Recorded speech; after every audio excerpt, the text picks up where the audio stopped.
Fala aí pessoal, sejam bem-vindos a mais um GeoLinux Responde. E antes de eu começar a pegar as perguntas aí desse episódio, eu quero convidar você para participar comigo nessa quinta-feira, comigo e com mais algumas pessoas aí. Nessa quinta-feira às 20 horas, tem um link aqui na descrição, nós vamos fazer um hangout sobre empreendedorismo e software livre, Linux, open source e tal. Vai ser bem interessante, junto com o pessoal lá da Linux Solution. O mesmo pessoal que fez aquela semana do Linux, que foi bem divertida também, da qual eu participei do Hangout final. Então dá uma olhadinha aqui, link na descrição para você se inscrever, é gratuito. No vídeo passado, se eu não me engano, não sei se foi no vídeo passado ou no outro, o pessoal tava falando que eu só ficava tomando café. Então hoje eu resolvi variar, além do café eu vou, né, ó, uma pizza daquelas de R$5. O cabelo na pizza, velho. Uma pizza de R$5 para acompanhar as respostas. Então, vamos lá, GeoLinux Responde no ar.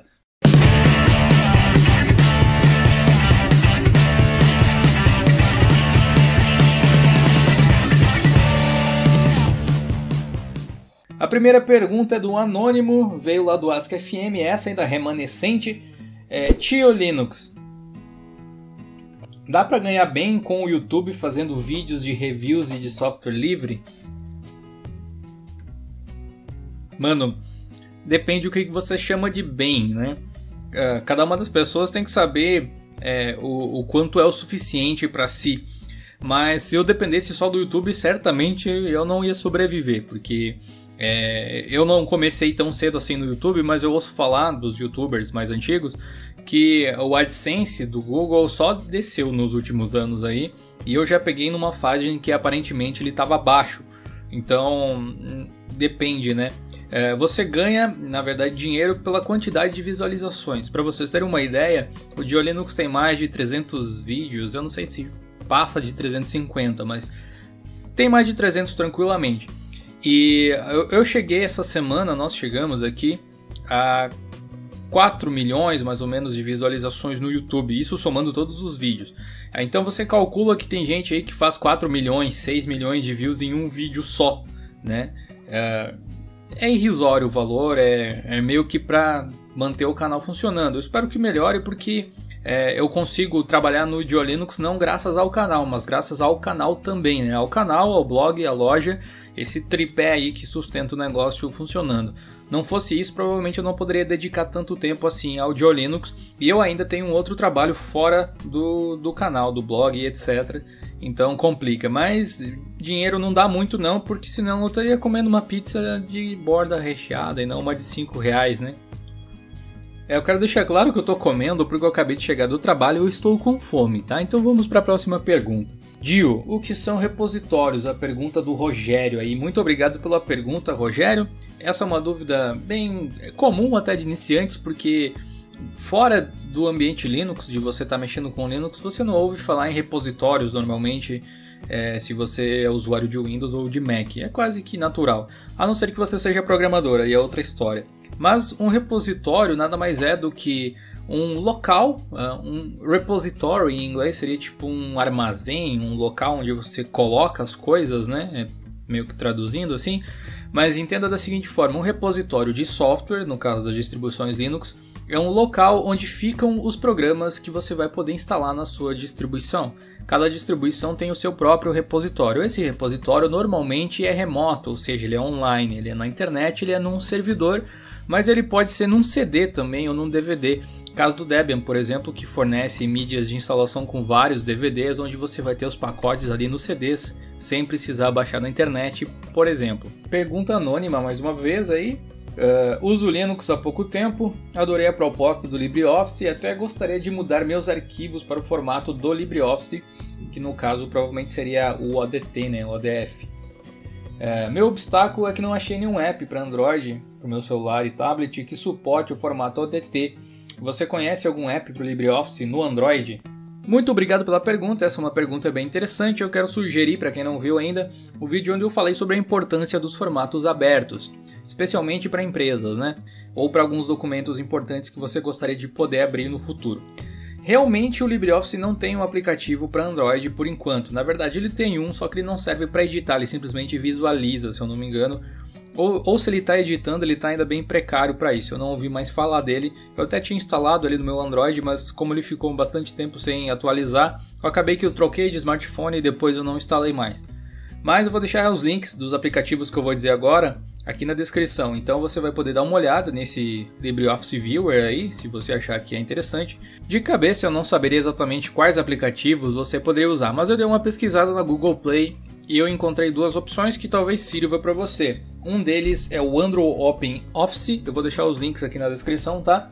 E o outro é o Office Suite mais PDF Editor, aí, que é uma das escolhas dos editores, até do pessoal da Google Play lá. Talvez seja útil, ele tem suporte para os arquivos da Microsoft, né? Do Office da Microsoft e também no formato aberto, certo? Eu, por exemplo, eu não uso tanto essas aplicações porque a maioria dos documentos que eu manipulo estão no Google Docs e eu trabalho através dele. Eu prefiro essa integração que tem assim, puramente opcional.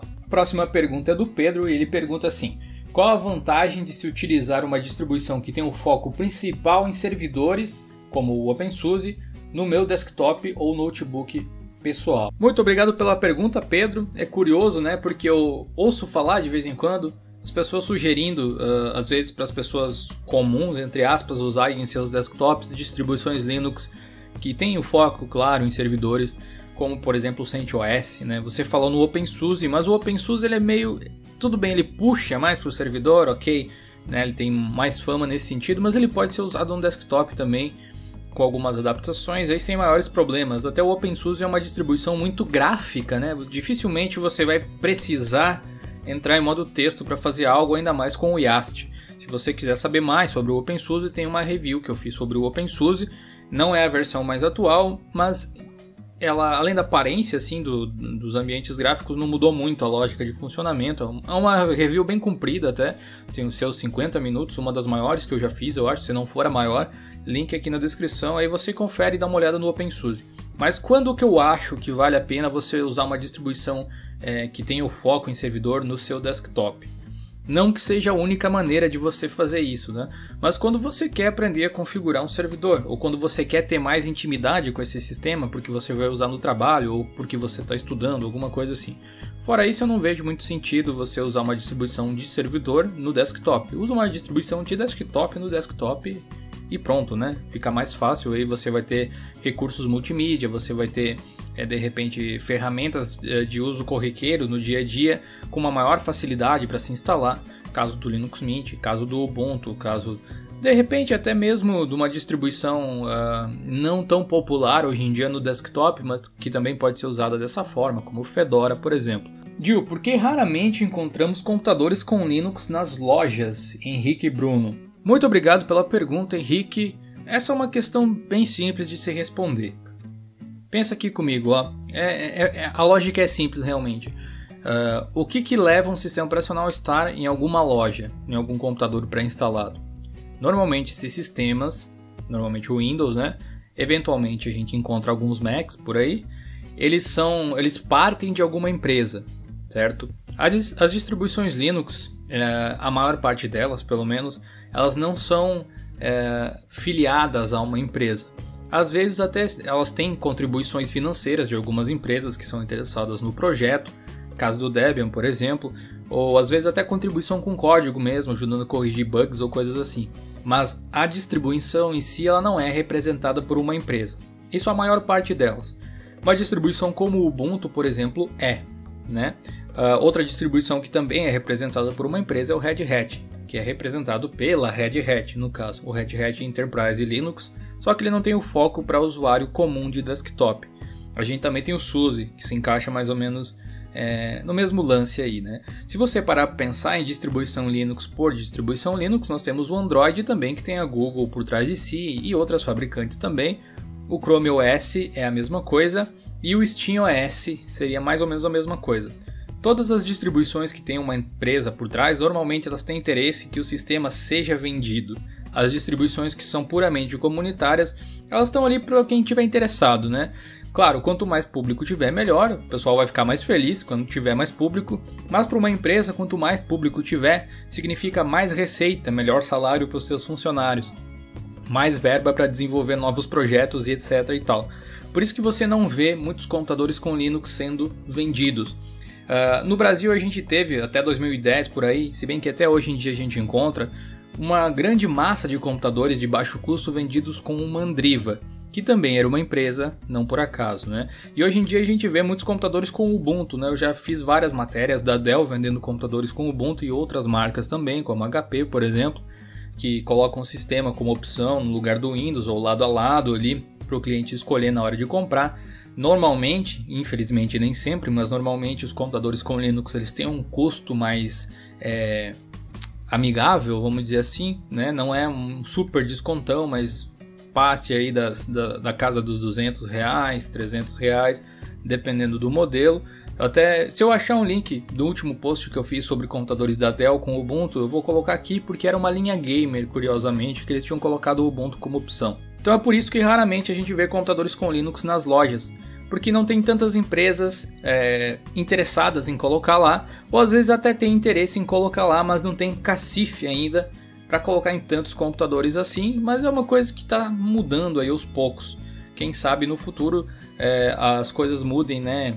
Para mais a gente veja com maior abundância esse tipo de coisa, Linux sendo utilizados em todos os lugares. E também a gente vai ver distribuições sendo vendidas nas lojas também. Quem tem curiosidade sobre essa de Linux ser utilizado em vários lugares, pode dar uma olhada na nossa série chamada #EuViLinux, no blog de Linux no caso, vou colocar o link aqui na descrição. Tem vários cases onde vocês mandam fotos de lugares onde vocês viram Linux rodando, várias distribuições diferentes para finalidades completamente diferentes. É muito curioso, tem Linux em biblioteca, tem Linux em escola, tem Linux em caixa eletrônico, tem Linux em lotéricas. É bem interessante, dar uma olhada aqui na descrição. E eu espero ter sanado sua dúvida aí, Henrique. Bom, pessoal, o vídeo vai ficando por aqui. Eu espero que você tenha curtido. Deixa aquele like maroto aí para me ajudar a comprar aquela pizza bacana com borda recheada. Eu vou te agradecer. Compartilha esse vídeo aí se você achou interessante as informações. Dá uma olhada na descrição, porque sempre tem links complementando as informações que eu passei aqui para ampliar ainda mais o seu conhecimento. E até o próximo vídeo. Valeu, falou! E não esquece de dar uma olhada no link do webinário, tá? Vou participar lá na quinta-feira, vai ser bem divertido. Conto com a sua presença lá. Agora sim, falou, valeu!